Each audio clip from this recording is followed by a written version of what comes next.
Em đang có ai đợi rồi, nhiều điều anh vẫn muốn nói. Em bảo rằng thôi, có lẽ em muộn rồi.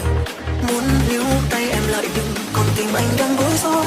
Anh chỉ muốn hỏi em một lời hứa, tại sao em thay đổi?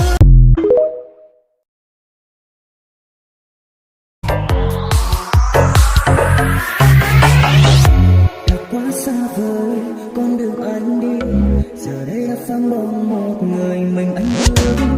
Bước chân tôi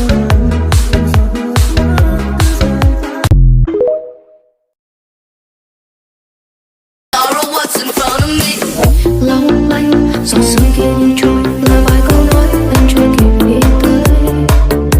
Trời xuân kia sao yêu thương thế nan con người.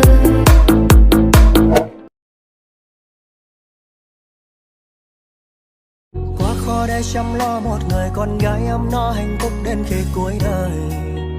Bởi nghèo quả nhiên là ai cũng thế thôi, chẳng ai chọn cách nắm tay một người mà quên đi hoàn cảnh trước mắt lầm than.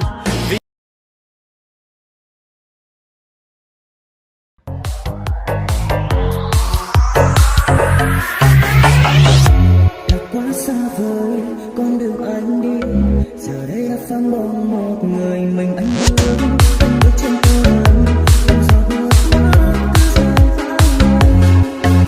vãi. Yêu lắm, yêu lắm, yêu lắm, không thể giữ được tất cả từ xưa.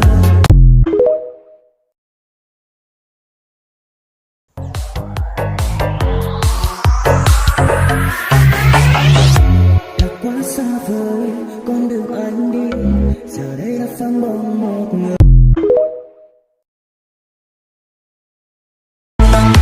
Báo nhà nghèo quay em